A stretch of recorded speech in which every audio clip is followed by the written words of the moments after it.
Hello, hello, hello, hello, hello. I've been caught out a bit there, folks. Just give me a minute because I'm supposed to share this to a couple of bits and bobs, and it weren't doing it very well, and it's caught me right out. Just want to say hi, everybody. What a gorgeous day. I hope you're in your garden, supping on a cider or a beer or whatever your tipple is. I'm not ready for this at all. Looking like a tramp. One more share to do, bosh, and I'm done. Right, okay. So lovely. We're underway. It's what a glorious start there. Darren, how are you? And have we got sound quality back? It remains to be seen whether we've got sound quality back, but I'm doing fine, Gaz. I'm really well, mate. Thank you. No problem. Now, just had a day out with the family. Just got back in. I am keen as well. Okay, so I'm going to bring. I don't know if you remember from. Sorry, Nigel, how are you doing? I'm not with it. I'm not with it. I've got sunstroke. Oh. At the moment, and it looks like me and Darren have had a bit of sunshine, and you've been locked away in the freezer. Do you know what? I was going to sit in the garden and do it, and all. I was thinking about it, but I don't know whether the light would work and all that, you know. But and I've not been drinking. I might sound like I've been drinking, but I haven't. We are going to bring on. I don't know if you remember the other week, but he's give him the message through in about a quarter of an hour. So if he is watching, about 15, 20 minutes, there was a gentleman called Adam who said he wanted to come on and put us all right on VAR. I don't know if you remember that last week. Was it last week? Before, yeah, so we're going to bring him on in a little while. Let me just let him know, actually. I'll give him 15 min. He can come on and join in and stay with us the rest of the show. I believe he's a Newcastle supporter, so that's good as well. Okay. I've got a lot to skip through, gentlemen. But before I do, now, what I was going to do, we've had a bit of a rebrand here at Proper Football. Don't know if you've noticed the new logo. I haven't been able to update it on the system, so not a lot I can do about that on this system. So I will get it done next time and show you the new logo. But if you're on watching through our Facebook and whatnot, then yeah, you'll pick that up and see. It's quite nice. It's different. Well, not overly different, but anyway, bit of a rebrand going on there. Okay, lots to get through. We're going to start with, I don't know if you see the agenda, gentlemen, but we are going to start with cup finals. So we've had a few since we were last on. We've had the FA Cup, we've had the playoffs, we've had all the European Cup competitions. So should we start with the FA Cup? Yeah. Go for it. Surprise? Was it a surprise? It's like we said, Gaz, it's the team that turns up on the day, and you know the Man City team never turned up, and some team from Man United turned up that haven't been there all season. So, like you know, that's it, isn't it? That's just one of them things. But like you've got to be, he's got to be scratching his head out. Ten Hag, he sees the Man United side play like that in the cup final, and they've been absent in the league. So yeah, it's clearly something not right down there.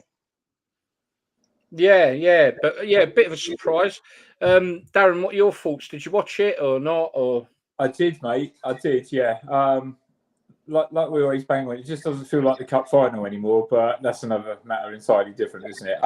Yeah, I just feel like City turned up. Usual, you know, possession and that. I thought Manchester United were really comfortable in defence. Yeah, obviously they deserve to win, no doubt about it, with the help of a bit of a howler for the opening goal. But we talk about the fact that you know Manchester United turned up for this game, but the Manchester United that the fans want to see is like all attacking, you know, like flamboyancy, all that type of football. So it might be all right to play that against Manchester City, but say next season if they adopt the same tactic, I don't think the fans will still be too happy anyway. But they were delighted last week, obviously, because they won the cup, and that's what it's all about on the day. Yeah, this is true. I think the goalkeeper City caused half the problems. You know, he had a bit of a howler in the first 30 minutes, and he put a lot of pressure on the side because United, it was like them getting a little taste of blood. And then they went after it. And I think right from the start, when the goalkeeper started making mistakes, trying to play football out of the box and all that lot, and I just think that unsettled them a little bit, and it's a bit of a red flag for the Man United players. And the rest of it's we all know what happened after that. Yeah, so you know what? I didn't watch it because I watched the Scottish Cup final. And the reason I wanted to watch the Scottish Cup final was the build up to that Cup final. It was a lot about Brendan Rodgers saying that Celtic could easily be going to the Premier League tomorrow and be in the top six. And then you had Graham Souness as well, both being criticised in all fairness for their comments.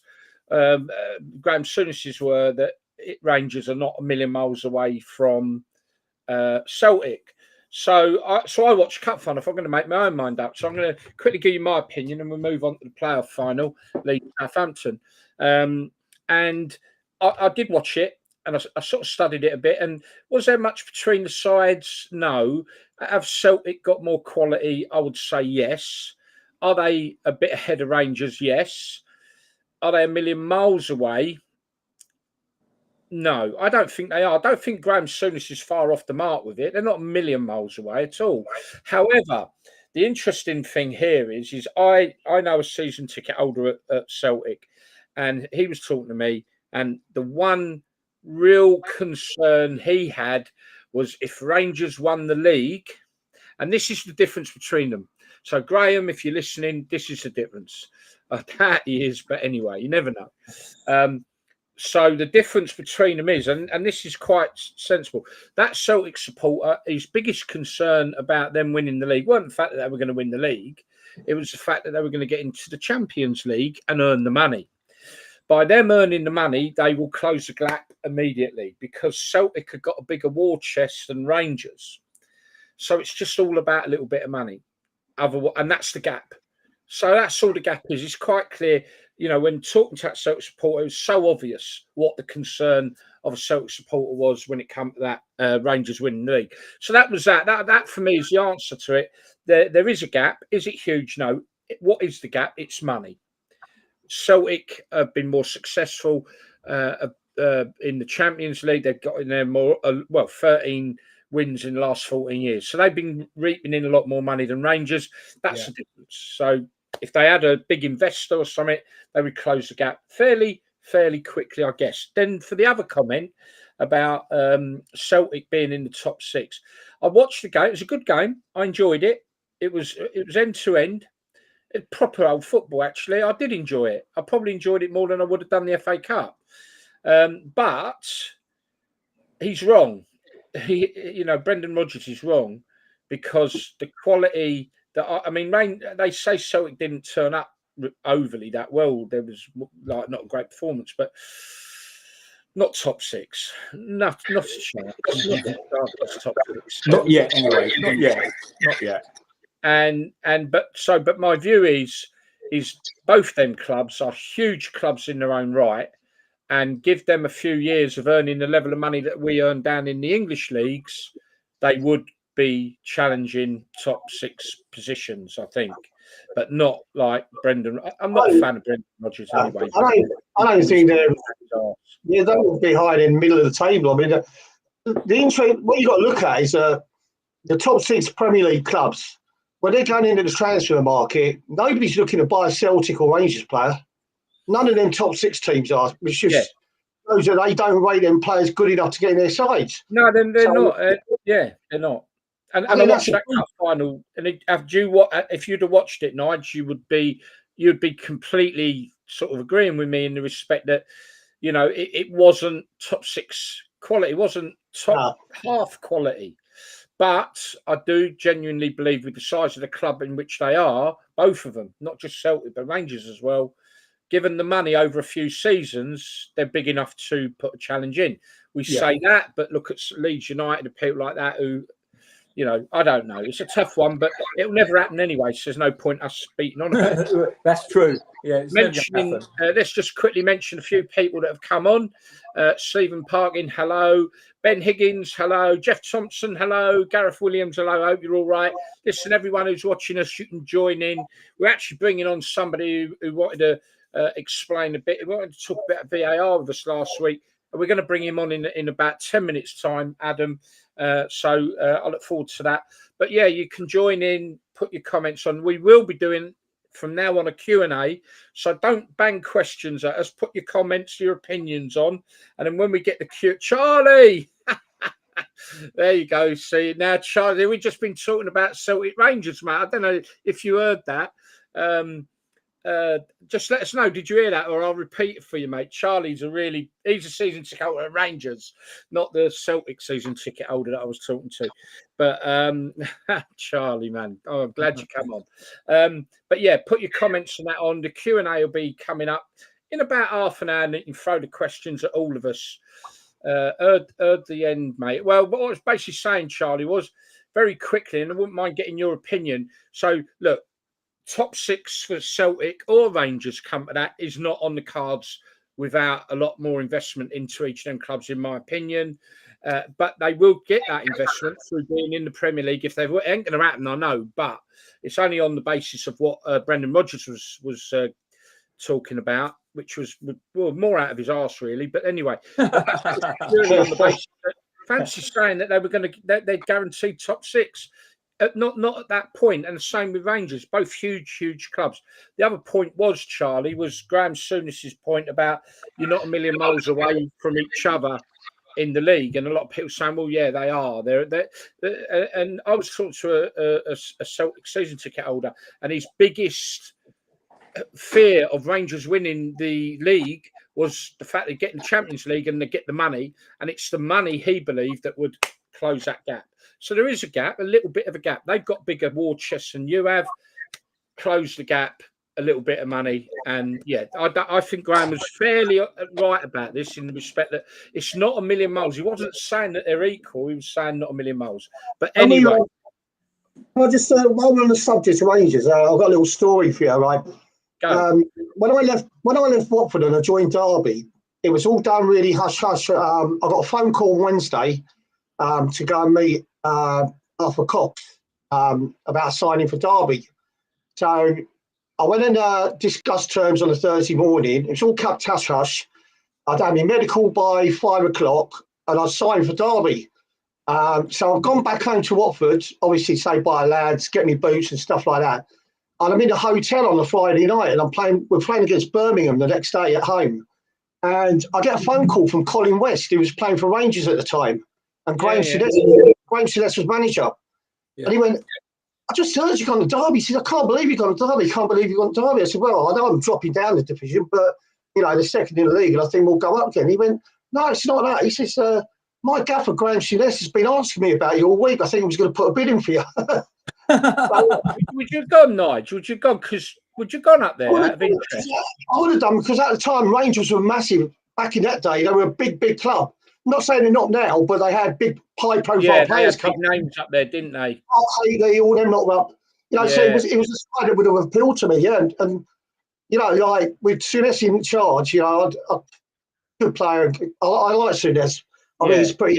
He don't mess with his words, and but Colin West was saying, "Oh, it's brilliant setup here. Everything's done for you. The setup's brilliant." But yeah, I don't regret going to Derby though. I'm glad I'm going to Derby now. I'm well there, didn't you? Yeah. Just got to do a massive shout out, and then we move on to Leeds Southampton. A few words on that one. Jeff Thompson, definitely a massive shout out to all the Darlington fans here. They've raised over £189,000 to help out boost their budget in 4 weeks. Fantastic. Absolutely brilliant. Colin West, Charlie's saying there, Colin West was Graham's first signing for Rangers. Was he? All right. Did he play? Did he come from us to Rangers? Yeah, he went from Watford to Rangers, didn't he? Watford to Rangers. Yeah, he went from us. Yeah, right. Yeah. Mate, that's a brilliant effort, Jeff. Massive. I'm going to say that again. Darlington fans have managed to raise for their club £189,000 to help that club's budget. That's phenomenal. Brilliant. Charlie, thank you for that as well. Gareth, yeah, brilliant. Interact with them. That's great. You can interact with each other on there. Crack on. Right, Leeds Southampton. I didn't watch any of it. Over to you. I didn't watch any of it, mate, but I got my prediction wrong. Standard. I know most of the country was delighted that Southampton done it, and apparently they deserved it. Leeds. What I read, they were a bit shy to have a shot at goal, weren't they, Leeds? So they had a fair bit of the ball, but no end product. But yeah, I didn't watch it. So that's all I can say about it, Gaz. Sorry, I was reading that. Yeah, Nigel, I don't suppose. What did you say any of it? I watched the game, and it was pretty even, to be honest. I wouldn't say like Leeds deserved to win or Southampton deserved to win. I think it was pretty fairly matched game, but obviously with Southampton getting in front, they just played the game right after that. Leeds had a few chances, but like you say, sort of I'm one of the majority of fans that wanted Southampton to win. Yeah, we spoke about that, didn't we? The fact that Southampton stuck with that manager as well when they were going through a bad time. They'd lost a few games earlier in the season with that manager in charge, but he stuck with him and he's come through for them. So fair play to him. Yeah, no, yeah, it was it was one of them games, wasn't it? You couldn't really take part. The one thing was though, there was a bigger crowd at that than there was in the FA Cup final. Yeah. It was a bigger crowd. That says a lot. Both clubs turning out well. Leeds always do, don't they? I mean, they've got a huge following.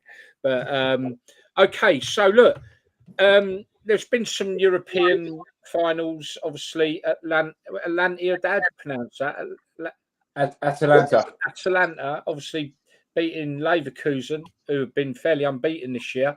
A bit of a turn up, I suppose, in some ways. Although they look fairly good when they beat Villa, didn't they?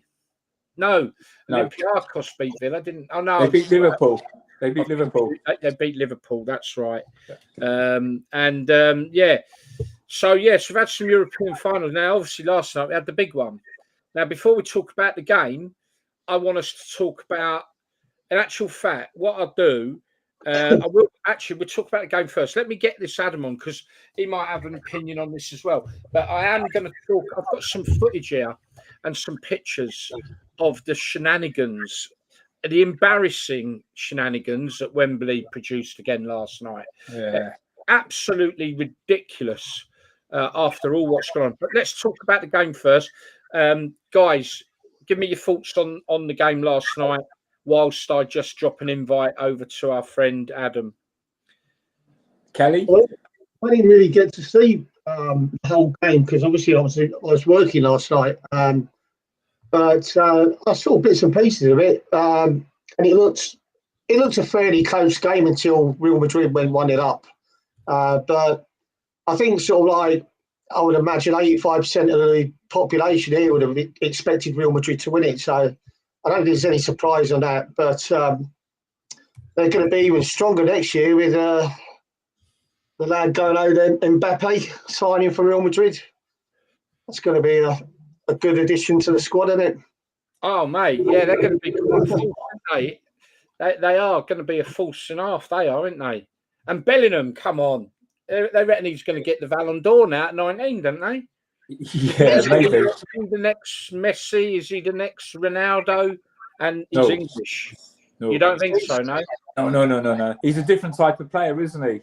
Different position. He was pretty quiet last night, I thought, but I guess he was effective when he was really needed. The game itself was pretty good. Usually these Champions League finals are a little bit drab, aren't they? But both teams came out to play. I think Dortmund surprised a lot of people the way they went about Real Madrid. But obviously, if you don't take your chances, it's always in the back of your mind that you're going to get bit on the arse, and that's exactly what happened. Like Callie said, most people would have expected Real Madrid to win, and especially going in at half time when Dortmund should have been winning. It was set up for Real Madrid, and it was still an even game until Real Madrid took the lead, and then they showed their class, really, didn't they? There was only one team in it after that. There's something about that club where they find a way all the time, even when they're not at their best. It's incredible, really, isn't it? Yeah, and like you say, I mean, look, I think they only had one shot on target in the first half. Borussia Dortmund didn't take their chances, did they? It's as simple as that. Yeah. They really didn't. And but no, Bellingham. I don't know if anyone sees his interview, but that boy interviewed really well. But I mean, all right, yeah, different position, but he's definitely a star in the making. Oh, definitely. I think. I was just waiting for Adam to come on. I'm going to move off of that now in terms of the game. Now, I've just got some footage that I'm going to bring up. If you want to just bear with me a minute, gentlemen. So, what happened last night? There's a funny story. 3 pitch invaders, but there's a story behind that we'll touch on. Who made an awful lot of money for getting on the pitch. And then also we had this going off outside the ground.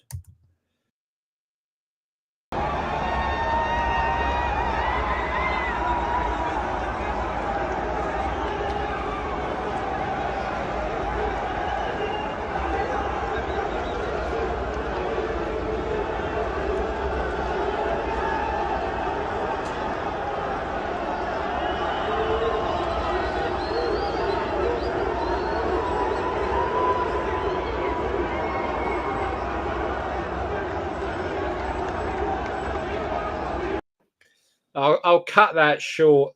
That's Real Madrid fans, by the way, and a mixture of them and I think hood rats, I call them, gangsters, you know. But it is. Oh, hang on, Adam's there. Let me just bring Adam in. Hey, how you doing? Adam. How you doing, guys? Yeah, really good, really good. Mate, are you on the phone? Are you? Yes, I am. Do you want me to swap it around? Turn it long ways. The picture's much better for us. No worries. Let's try. Yeah, there you go. Superb. But it just doesn't fit on my stand that way. I'm sorry.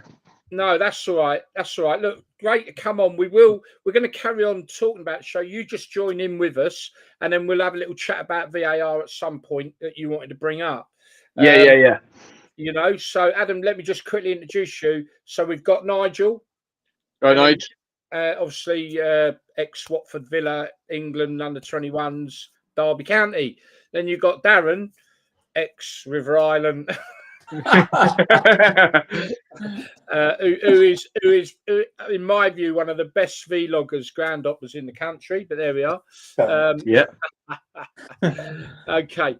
So, look, Adam, I'm just going to join you in as part of the group, if that's all right. And then we'll talk. Yeah. Go ahead, mate. Yeah. And I believe you're a Newcastle supporter, aren't you? I am. Yeah. You had to bring that up, didn't you? No, that's great. That's great. No, that's good. So anyway, look, I don't know if you just see the clip I put up, the Real Madrid fans. I saw a little bit of it. Yeah, I did. Yeah.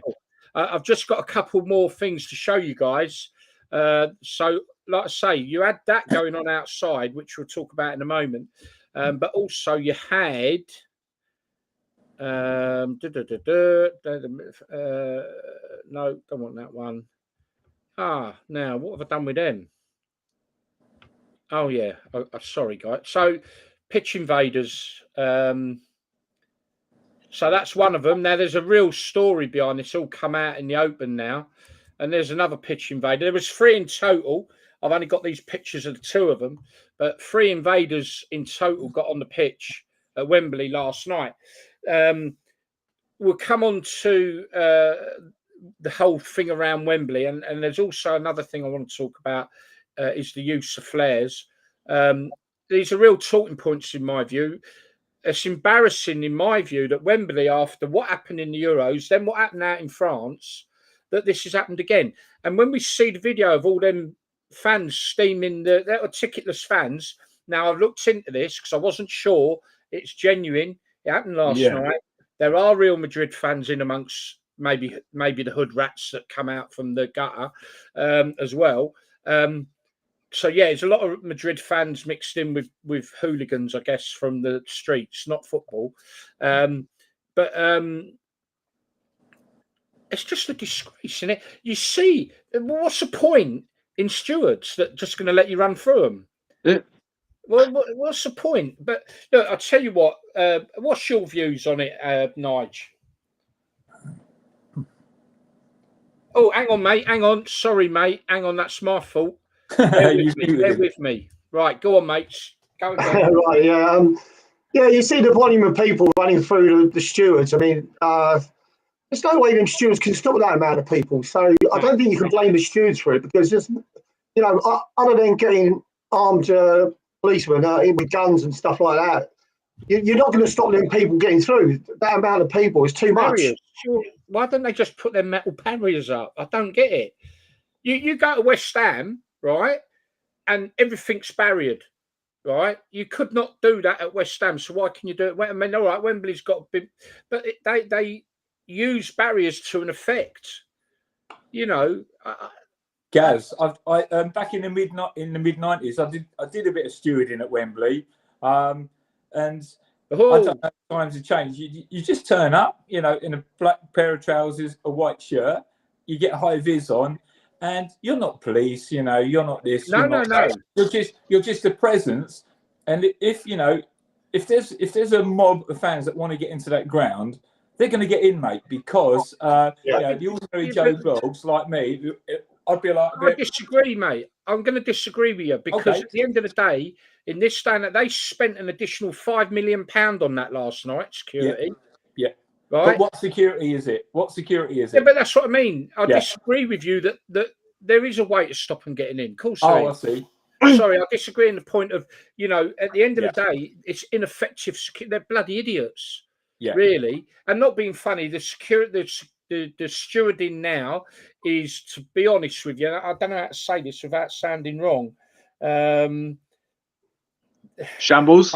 Well, it ain't just that. I think as well, like, I'm going to be honest, I'm going to just say it, right? Half of them can't speak English. You find it at every ground now. It's cheap labour. They're getting really cheap labour in. Who don't want just like I was, mate. When I was stewarding there, I was cheap labour, mate. I just turn up as a presence, but without no training. I had no training, and they think the more people that they put in an orange jacket, they've ramped up security. That'll solve the problem, but it won't, because they haven't been trained. And like I said, you can't stop this tidal wave of people with untrained staff. They need to train them, like you said. Yeah, no, I do agree with that. What I disagreed with is that there isn't a way to stop them, because week in, week out, and every final, they stop them. You see it in every league ground going on. Like I say, West Ham's the best example, because it's like Wembley in the way it's very open and the way you approach your ground, and they've got that well sussed. Admittedly, with the final, there's more passion and more desire. I get that, and I have been at Wembley, the old Wembley, when it got naughty. I think it was against Holland back in the 80s, and people were smashing the. I mean, that was more like a battlefield, really. But no, I just why don't they learn the lesson? And where did £5 million go? Not even a barrier. They're just a line of these poor people who are just being... Sorry, go on, Adam. The thing is, as well, so say you get put in an orange jacket and you had, say, 30 people run at you. You're probably going to get paid minimum wage to stand there. You're not going to go, oh, please don't go there, and put your body on the line. You're not going to do that. Like you said, if they put in temporary barriers for the final, it would have stopped it.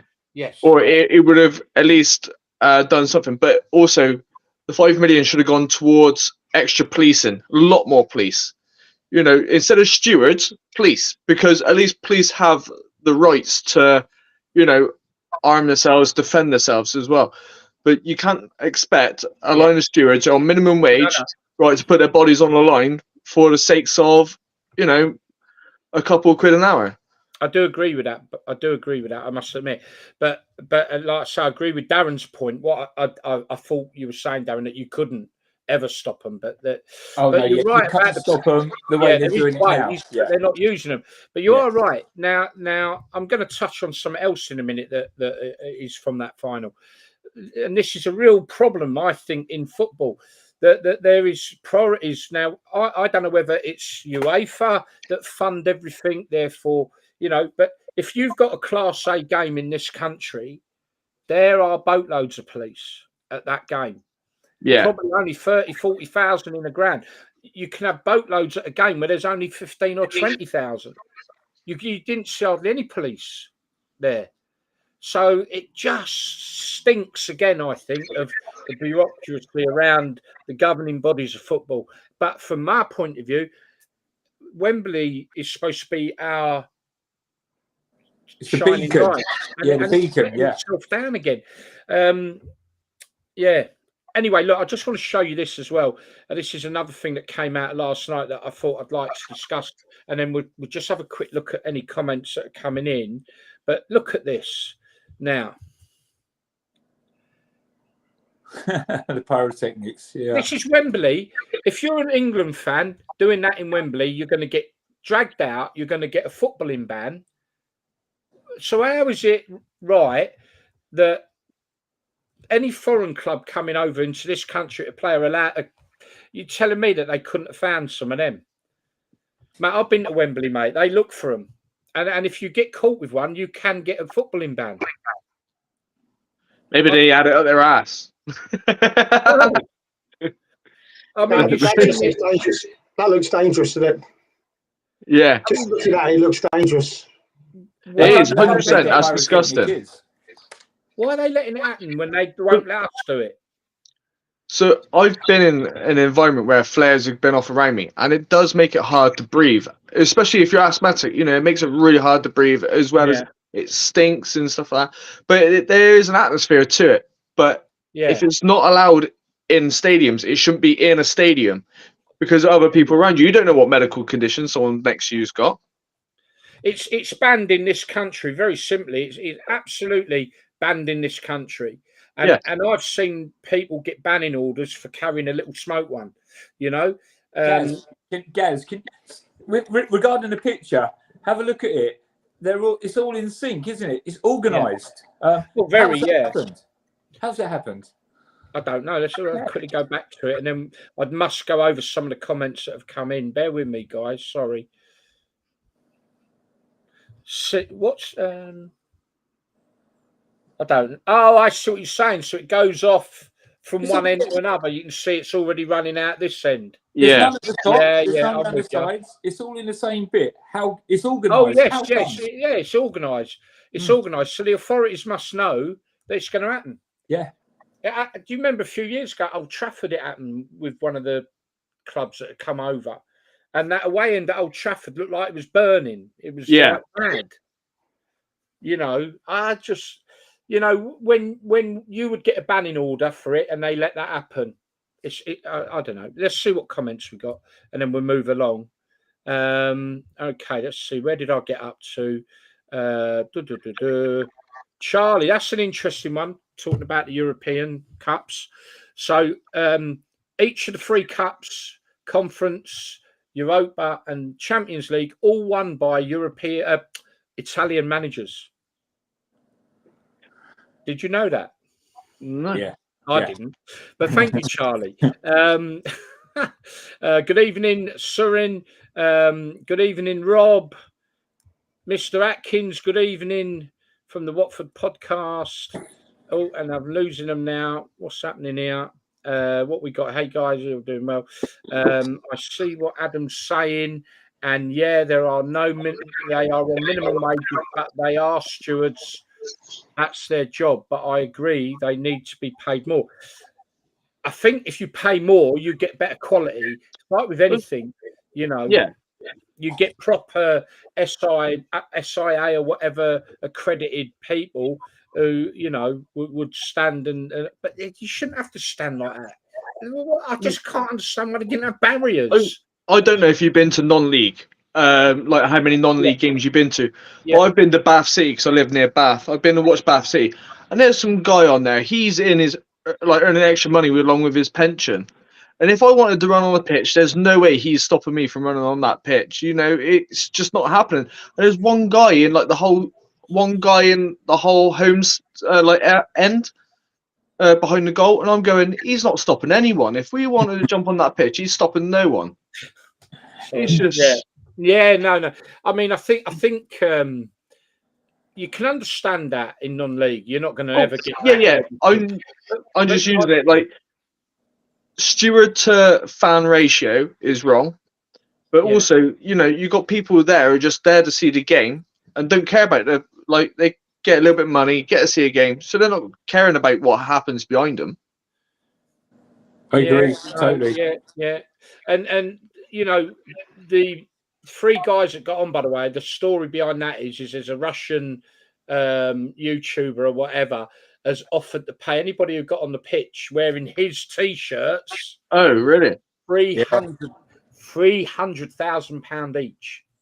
Oh, I would have turned up if that was the case. Yeah. But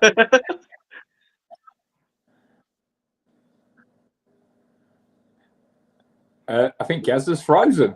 Yeah, I believe so. We'll have to carry on the show without him. Here we go. Oh, you went to Wembley last year. Sorry.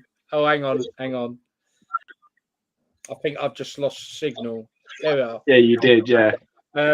Okay. So at Wembley, obviously you've got like a big long row of them cords going all the way around, haven't you? Again, how does somebody climb over that without a steward picking up on that? I don't know. Nigel, come back to you, Matt, as a player. And you've said to me in the past, when someone gets on the pitch, for a player, it's a scary experience, yeah? Dangerous. At Wembley is the one stadium where you surely would not expect that to happen, wouldn't you? Yeah, I mean, you wouldn't expect that to happen at Wembley. I mean, but you wouldn't expect that to happen at any professional ground. No. It's just, like I said, it's easy for one fan to get on a pitch, maybe get on there for 10 seconds before someone catches them. But, you know, when you're going back to the fans jumping the stewards and all that lot, it's hard to say. I mean, I work in nightclubs and pubs where we've got stewards there that have got an armband on, but they wouldn't be able to stop some big blokes if it kicked off. So it's the same with just stewarding at footballing. You know, they get the badges, some of these people. Like, I mean, Darren said he didn't even have to get a badge. But they're never going to be able to stop that volume of people, simple as. You know, there's only a brick wall's going to stop that getting through. I think Adam said the money needs to go on police. Yeah, the money needs to definitely go on policing, I think, without a doubt. So most of those steward guys would be called up on an agency and gone, right, we've got a job for you to do Real Madrid. That's what it is. Most of it would be... Oh, yeah, definitely. Oh, yeah, look, you know, like I say, I mean, the ones I've come across, out of them can't even properly communicate with you either, you know, which shows you it's not that's not their problem. It's a problem of the people recruiting them, you know. But look, let's quickly move along, gentlemen. We spent too much time on that one, really. Let me just go back to... We've got a few more people joining us now. It's not banned in Germany, hence why they brought them. I understand that, but then surely where's the police to stop them taking it in? It's a big thing in Scotland at the moment. I've noticed that, Charlie. You're absolutely right. I've seen it going on in Scotland. Like I say, they give out banning orders down here, mate. So, you know, I don't know what... Gok! First time you've been on here, mate. I hope you're doing well, son. Let's have a look. Paul, if history has taught us anything, the Germans don't mind choking people. Oh, I didn't realise.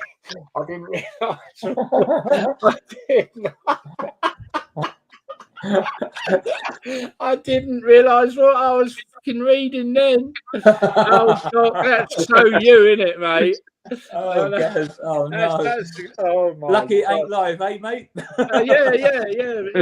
I'm glad we're not live. Oh, dear.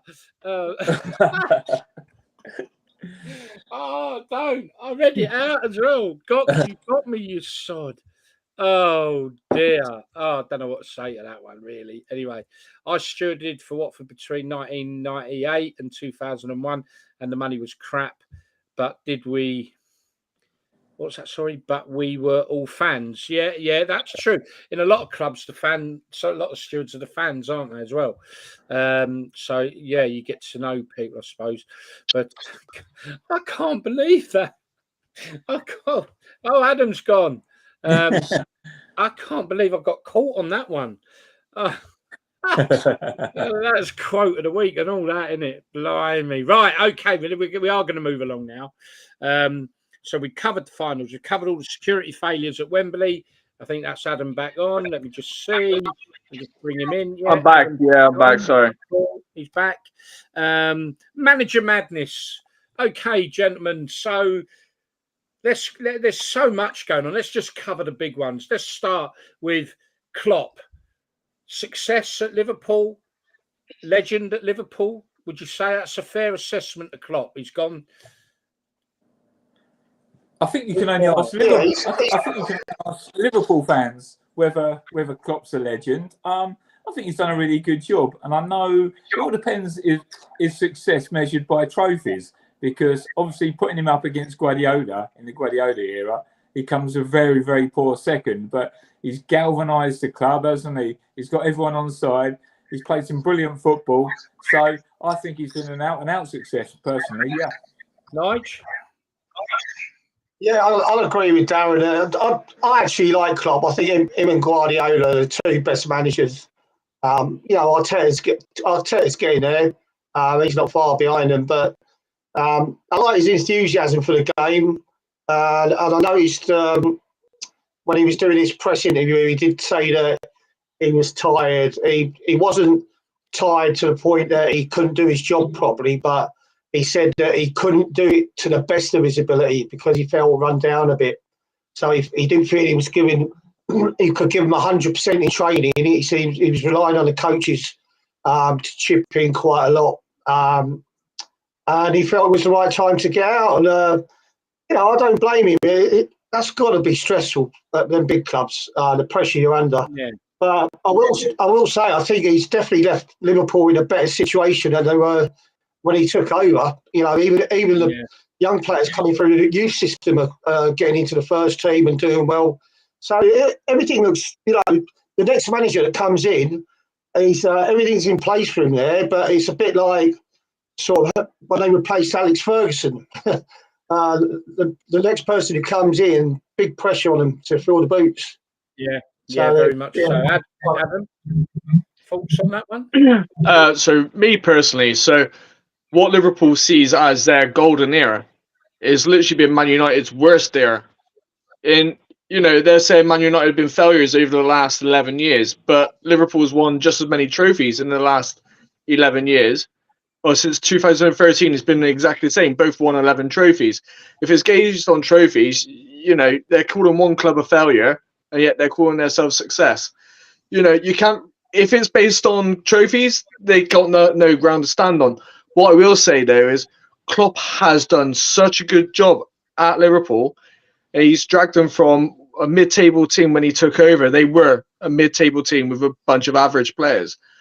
And he's done so well to leave them in a situation where they've got quality at top, quality in midfield, and they got youth products in defence. You can't take away the job that he's done there, that he's replenished players. He's had to do a rebuild. When Pep come into Man City, he never had to do a full rebuild. He brought in a couple of players, but he never had to do a rebuild because the structure was already there for him. But he's changed. Him and Pep's changed the way football's played completely. And I take my hats off to him. I think he's a fantastic manager. Wow, good point actually about trophies. Really good. One side being sending.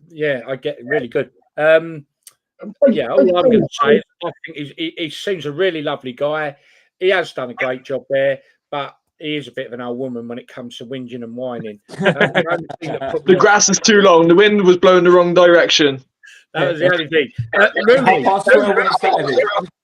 I'm going to battle along here, guys, because, Rooney, have Plymouth done the right thing? Well, has he done the right thing? Has he done the right? Oh, mate, I don't know.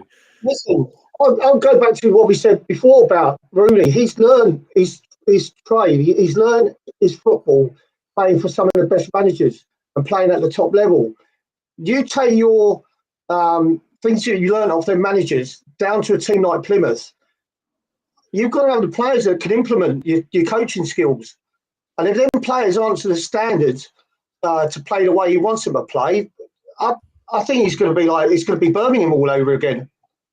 You know, he's got to have top players to be able to coach, to implement what he's learned off Alex Ferguson, all the other managers. You know, the way they played at Man U was probably the way he wants his teams to play. But is he going to be able to do that with a championship side at Plymouth?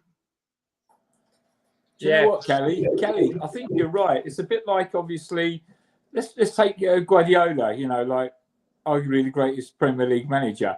Now, obviously, he started off at La Masia, didn't he, at Barcelona B, under, you know, I think Van Gaal, no, Rijkaard was the manager before him, but he had his schooling and he had his grounding and he took over a top team and he's gone to another top team and he's had the players to play with his style. Now, can you imagine Pep Guardiola coming out of his playing career and going to Plymouth, Derby, Washington, DC? There's no way he would have the success like he's got now. It'd be just like Rooney, because like Kelly said, the quality of players just wouldn't be there. Plus, like, you know, like with Klopp and Guardiola, probably Arteta's coming into that category. I mean, we mentioned it before, but the tempo that them two managers have got the teams playing at, they play fast football. You know, everything's quick. We mentioned when the players join up with the international sides and they go and play with Southgate, and the games are a lot slower. And I don't think there's many teams in the Premier have been able to play at the speed that Liverpool and City play at, and even Arsenal. You know, they play fast football, and I think that's what's separating the three sides from a lot of the other sides at the moment. I think one of the key people to look at here is Vincent Kompany at Burnley. So he come through to Man City, played under Pep, he played under Mancini, all that. Like, he had that style of football.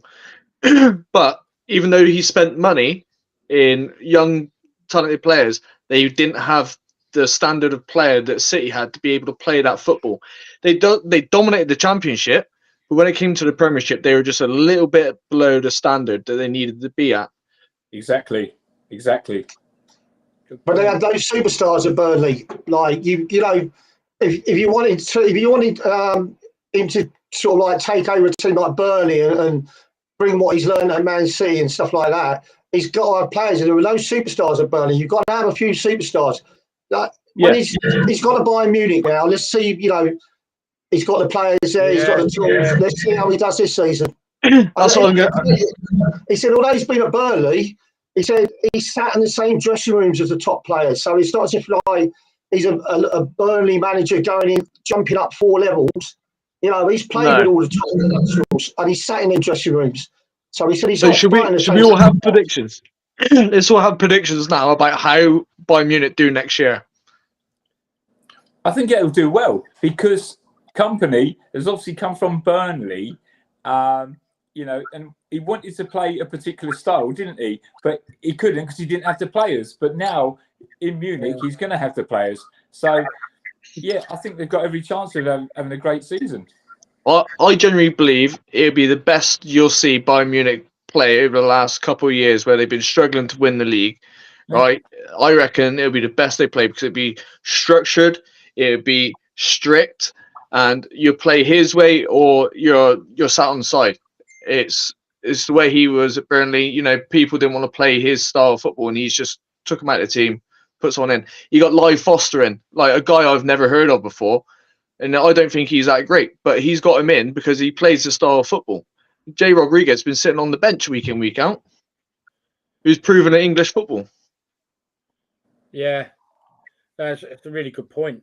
Yeah, and you're right. I think you're right. Sorry, Nigel, I don't know if you've seen a message just come through, mate. Have a look. Just Paul saying Plymouth struggled last season. By the way, you got people agreeing with you, Adam. You're going to have to come on again. That's a first. Plymouth struggled last season. Rooney struggled at Birmingham. Can't see it ending well either for them. Yeah. All right, I'm going to shut it down because we've run out of time. Shut the Rooney thing down quick. I just want your opinion. Poch, is that madness, him going from Chelsea? Yes or no? Nigel? No, definitely no. You know, like I've said it before, if you get a chance to take over a major club, whether you think you're ready for it or not, go for it. You might never get that chance again. You can only get success or failure, can't you? One of the two. So better to have tried at a top club than not to have done it. So is it not though? Chelsea were just about starting to come good, though, weren't they? Yeah, obviously something's gone off between Pochettino and again, has he been tapped up to take over Man United? Yeah. That's got a bit cool at the moment, but I wouldn't be surprised in the next few weeks if something happens at that club regarding Pochettino. Yeah. So I've got to quickly race it through. Sorry, Darren. No, I think it was what? I think I don't disagree with getting rid of Poch personally. Obviously he's had a good little run of results, but it can't mask the season they've had. It's been poor. Yeah, good point. It's Chelsea. Adam, just quick. I personally think it took him too long and a player injury to actually work out a system that worked for Chelsea. It wasn't until Enzo got injured he worked out that he didn't need 2 CDMs to work the system. So yeah, I think he was right to go. Cool, brilliant. Right, that's the manager thing over with. Sorry, guys, we are really. I might have to knock the question Q&A on the head today. Very quickly, Leicester City, gentlemen, looks like they're going to get absolutely hammered. Is this right? When Man City are still sitting on their 115 accusations, it's right. Yes. I'll tell you what. I've seen things on social media. Leicester City fans saying they're now paying the price for winning the Premier League a few years back because they got in the way of the big boys, and then but they're now paying the price. But mate, I mean, how long can this go on? Clubs they reckon could get a 15-point deduction. Yeah, surely they should have gone up then. If they were going to get a 15-point deduction, that should have been done in the Championship. There's got to be teams in the Championship saying now, well, if they'd have got deducted them points, we could have been up. So we talked about this before. I just think like if it's proved, it should be deducted straight away. The club knows what they've got to do. The players know what they've got to do. The fans know what the situation is. Take it on the chin and you go from there, don't you? I mean, if they get a deduction, they've got no chance of staying in the Premier. I mean, they've probably got no chance anyway, but they've got no chance if they get deducted points. No, they haven't. No, not that many anyway. I mean, I think Everton, what did Everton end up getting deducted in the end? 6? 6, yeah, I believe. Yeah. Okay, yeah. All right, I am going to cut it short, but yeah, I don't know. But look, I'm going to just lighten the mood a bit. We're coming close to an ending. We are going to touch on the VAR, which introduced us to you, Adam. But let me give you a couple of funnies. What we got? Let me see. We have got some. Bear with me.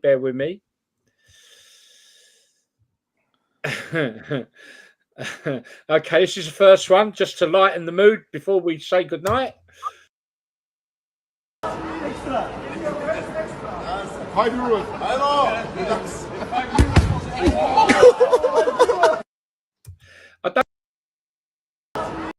Sorry, I don't know how well people could see that, but that was a guy. These people that go and he holds up a thing with the 2 holes and tries to get people to get the ball through the hole, and it's got him straight on the conch. I don't know if could you see that properly on the thing. No, I don't know whether the people could. Okay, let's give you another one.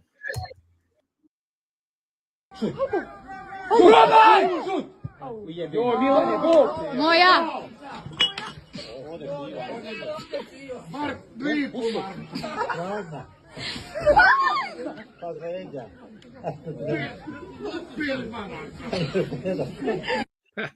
That was that one. Here. Now, this has got to be one of the greatest goal celebrations of all time. That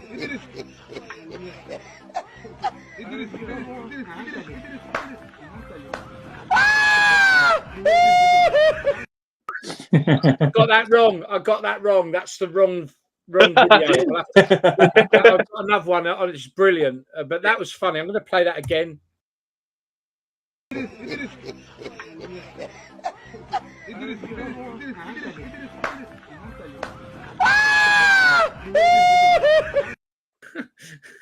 It's the bit at the end that killed me. Yeah.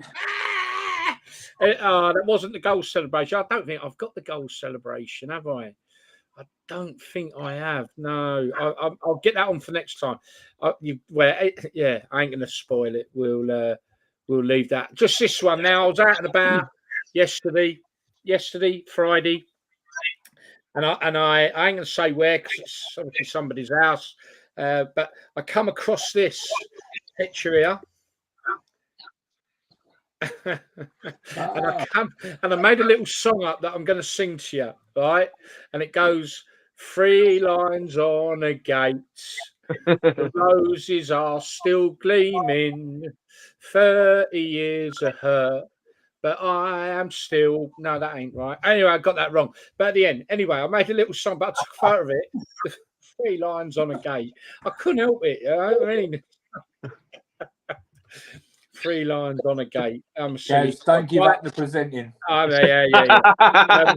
Right, Adam. Now we've talked about VAR who were blue in the face for different reasons. Fan perspective. And now Nigel is back. He's gone.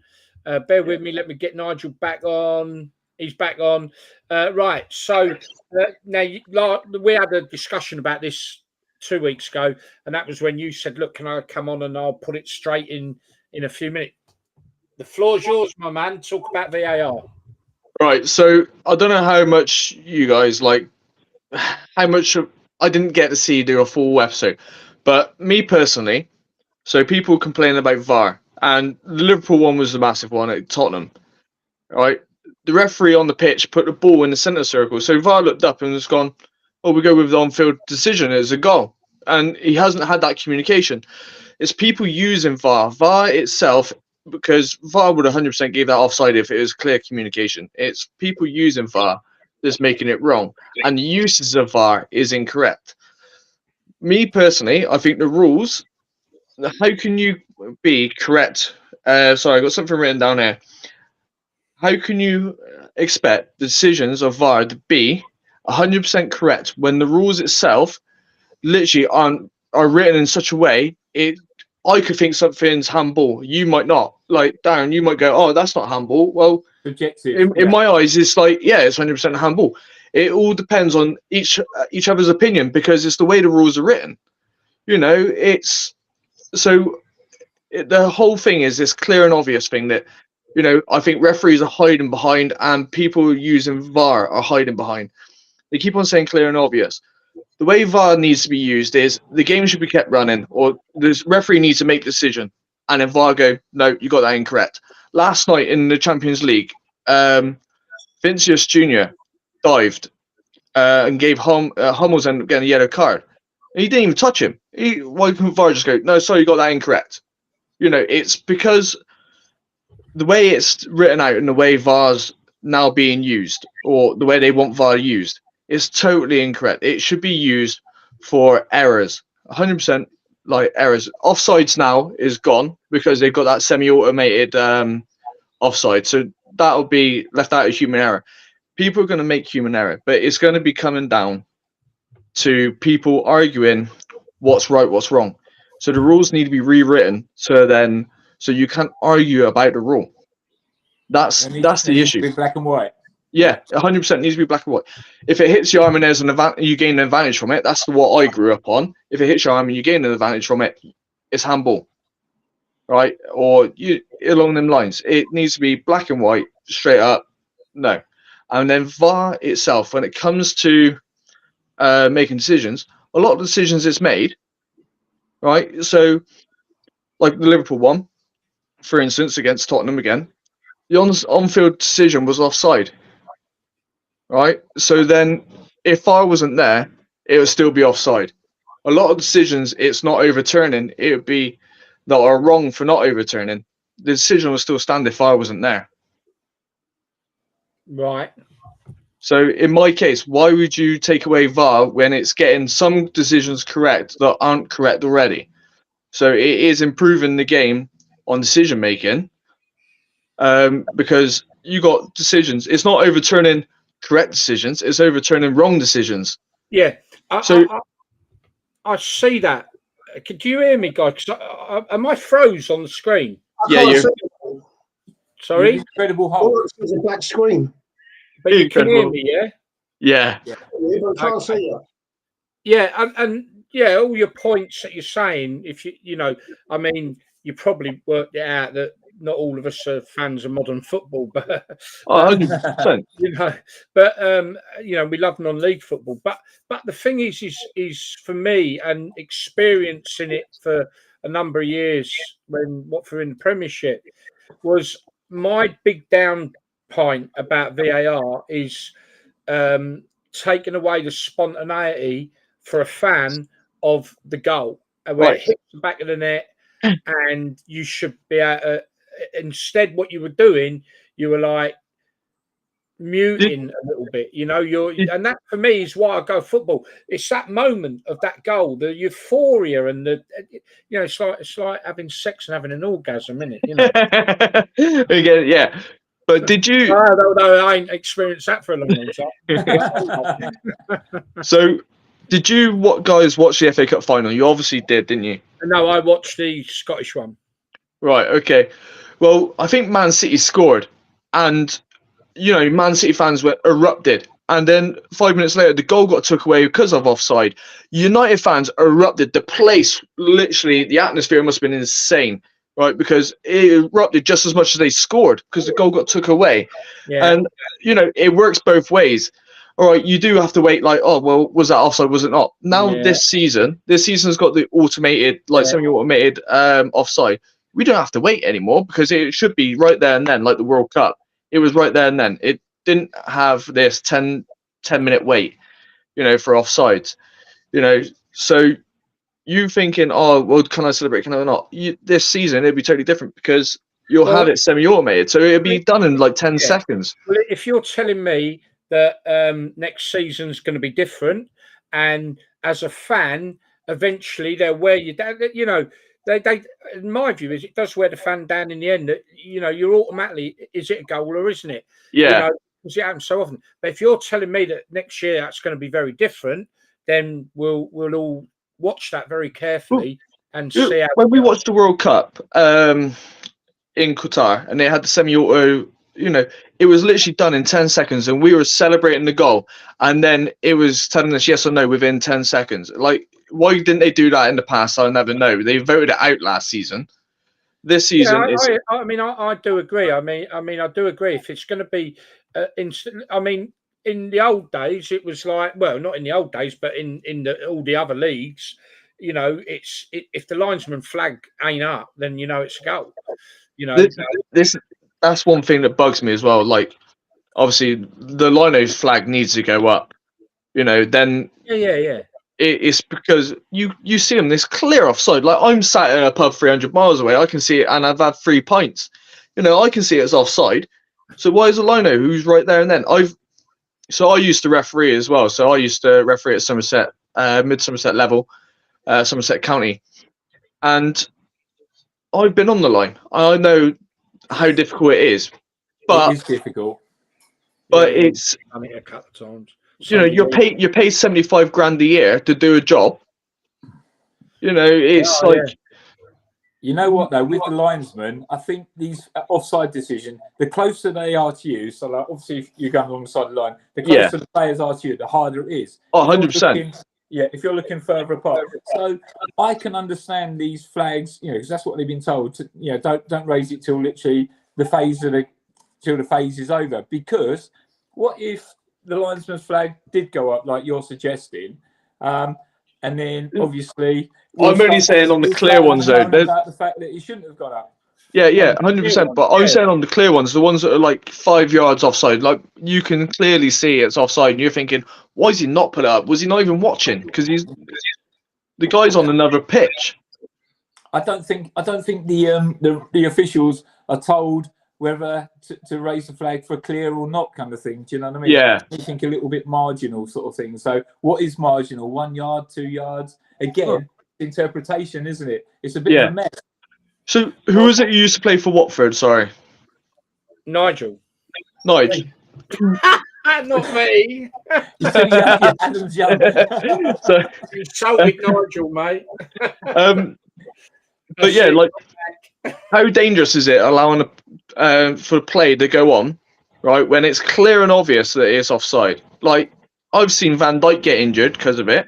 I've seen, I can't remember who it was. I think it was Trippier who got injured through it, and John Stones, because they've just allowed play to continue when you can clearly see it's about 5 yards. And a challenge to come in, and I just think flag needs to go up. Believe me, back in my day, the tackles are a lot harder than what you see today. Oh well, yeah, 100%. You just got back up again. I don't know.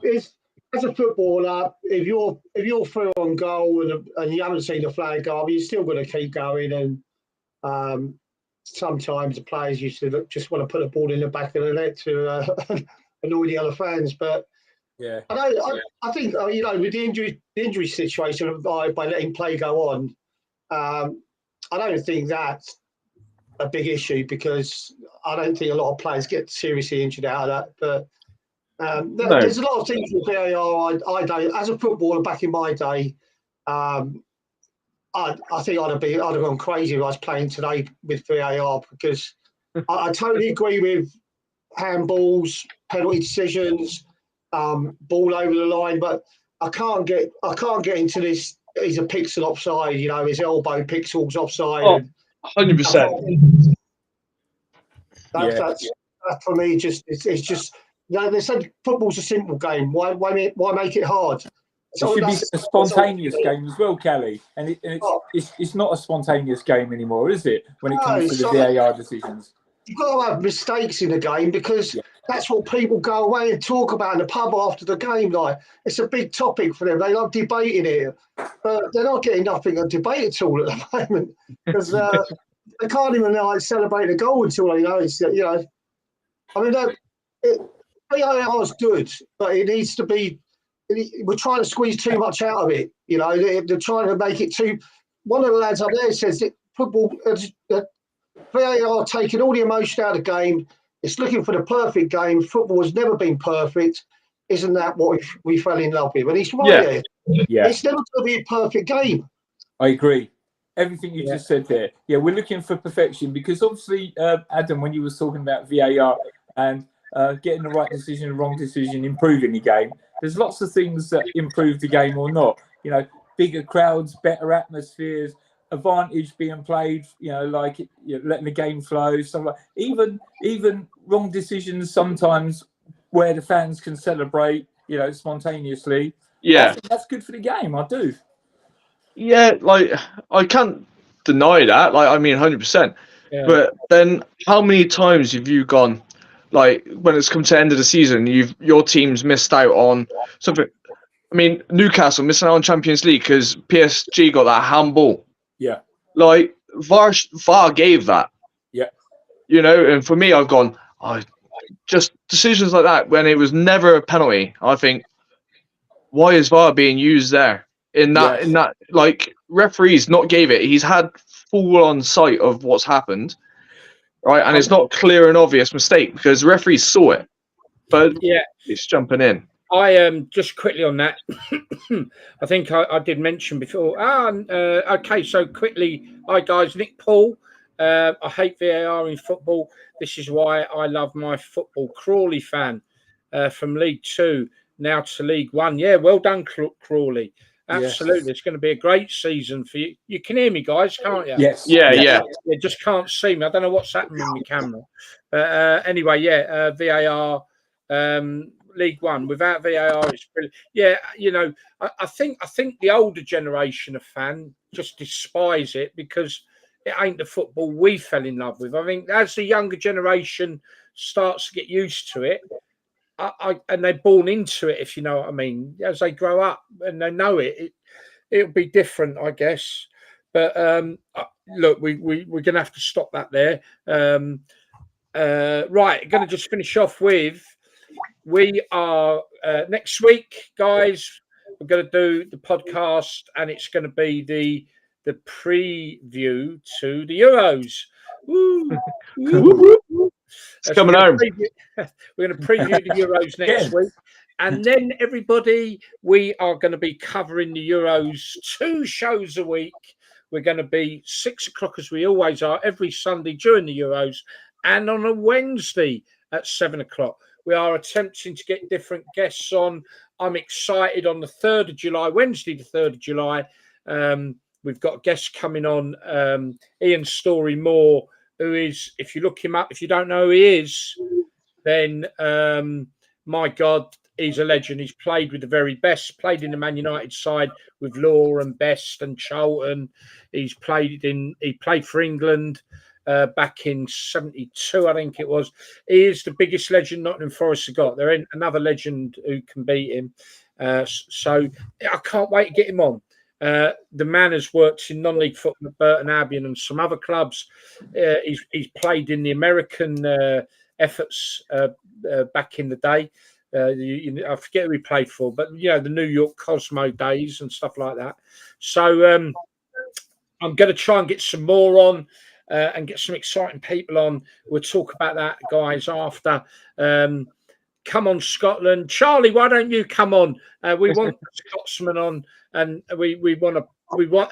You believe all English people don't want Scotland to do well? Well, I don't. No, Charlie. I want Scotland to do well. I do, and I always, if England ain't playing, believe it or not, I do want a British side to win. And so yeah, I'm all for it. Come on, Scotland. Gareth, as a Welshman, not interested. No, but you love just hearing our, and we'll talk about other stuff as well, obviously. So don't not come on, Gareth. You're on all the time, mate. We'd miss you. And just become an honorary, well, it's up to you, an honorary Englishman or an honorary Scotsman for the 4 weeks. But anyway, we are going to do a full coverage and hopefully someone different on with us every week. Gentlemen, I'm going to wrap it up. We've run over well again now, but people are with us, so it's great. Darren, last words from you, mate. Oh, crikey. Yeah. Check your messages before you read them, Gaz. That's all I'm going to say. Oh my God! Oh, Gok, man, you. Oh, it's funny though. But anyway, Adam, look, we'll just stay on. By the way, when we come off, stay on. Right. Okay. Yeah. But mate, come on and really fitted in really well, actually, really well. Yeah, I'm more than happy to come on whenever you. Yeah, brilliant. I'm glad you said that. But we'll just hang on when we finish. Nigel, last words from you, my friend. Yeah, I'll see you all on Mixcloud later on. Mixcloud, catch Nigel, boogieing away the night. And so, are they doing anything special at your pub for the World Cup? They've got all the games on at the Grapes, so they'll be doing something big down there with the football. Yeah. Well, we are going to make every effort to do some good stuff over the Euros, so stay with us, and we'll also keep up to date on any relevant topics that involve football. Okay, so that's it really from now. My last words, as always, is be safe, have a lovely week.